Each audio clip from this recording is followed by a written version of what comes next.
இந்த வீடியோவில் நம்ம என்ன பார்க்க போகிறோம்னா புளிய மரத்தின் நன்மைகள் மற்றும் அதோட பயன்களை பார்க்க போகிறோம். This video sponsored by Mood E shopping. வீடியோவில் நம்ம என்ன பார்க்குறோன்னா புளிய மரத்தோட நன்மைகள் மற்றும் பயன்கள் பார்க்க போகிறோம்.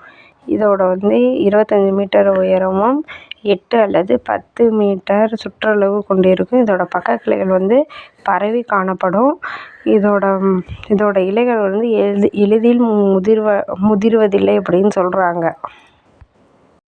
இம்மரம் காடுகளில் தானாகவே வளரக்கூடியது. புளிய மரம் சாலை ஓரங்களில் வளர்ப்பதுண்டு. மா, பலா, முந்திரி, தென்னை போன்ற பயிர் மரங்களைப் போல் அதிக அளவில் புளிய மரம் வளர்ப்பதில்லை. இந்த மரம் நட்டதுலேருந்து 12 ஆண்டுகளுக்கு பிறகு காய்த்து பயன் தரக்கூடியது. 100 ஆண்டுகளுக்கு மேல் வளரக்கூடியது. இதோட தாயகம் இந்தியா என்று கருதப்படுகிறது.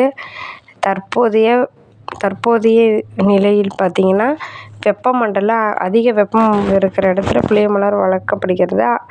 ஆப்பிரிக்காவில் இது தாயகமாக தற்போதைய இதில் கண்டறியப்பட்டுள்ளது. இம்மரத்தின் இலை, பூ, பிஞ்சு, காய், ஓடு, பழம், பருப்பு, மரம் இதெல்லாம் அதிக பயன்படுத்தப்படுகின்றன. இது மரம் உறுதியானது. இது கடினமான பொருட்கள் செய்ய பயன்படுகின்றன. சக்கரங்கள், கொட்டாப்புளி,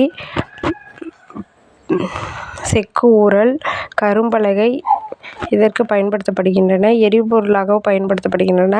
4909 கிலோ கலோரி கொண்டது. இம்மரம் விறகு எரிக்க பயன்படுத்தப்படுகின்றன. புளிய இலை பட்டு துணிக்கு சாயம் தேய்க்க பயன்படுத்தப்படுகின்றன.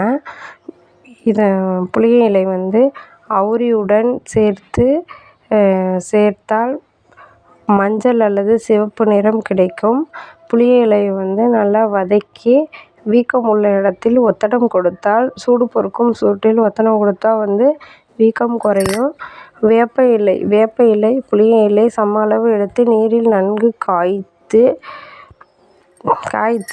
ஆறாத புண்ணை கழுவி வந்தால் ஆறாத புண் கூட ஆறும் அப்படின்னு சொல்கிறாங்க. புளிய இலையில நிறைய நன்மைகள் இருக்குது. புளியம்பூவை சமைத்து சாப்பிட்றதுக்கு நல்லா உகந்தது. புளியம்பூவை நல்லா கஷாயம் வச்சு குடித்தோம்னா சீதபேதி இந்த மாதிரி பலப்பட்ட நோய்களுக்கு தீர்க்கும் அப்படின்னு சொல்கிறாங்க. புளியம்பூ, புளியம்பழம் சமைக்கிறதுக்கு ரொம்ப யூஸ்ஃபுல்லாக இருக்குது. புளிய மரத்தின் சுவை பழத்தின் சுவை புளிய மரத்திற்கும் அதை விளையும் நிலத்திற்கும் ஏற்ப மாறும். இனிப்பாகவும் புளிப்பாகவும் இருக்கும். புளியம் விதை துணி தொழிற்சாலைகளுக்கு பயன்படுத்தப்படுகின்றன. இது புளியம்பழம் ஜாம் செய்ய, ஜெல்லி இந்த மாதிரி பல வகையான செய்கிறதுக்கு பயன்படுத்தப்படுகின்றன. இதில் புளிய விதையில் புரதம் அதிகமாக இருக்கின்றன. இந்த வீடியோவில் புளிய மரத்தோட நன்மைகள் எல்லாம் பார்த்தாச்சு. This video sponsored by Mood E shopping.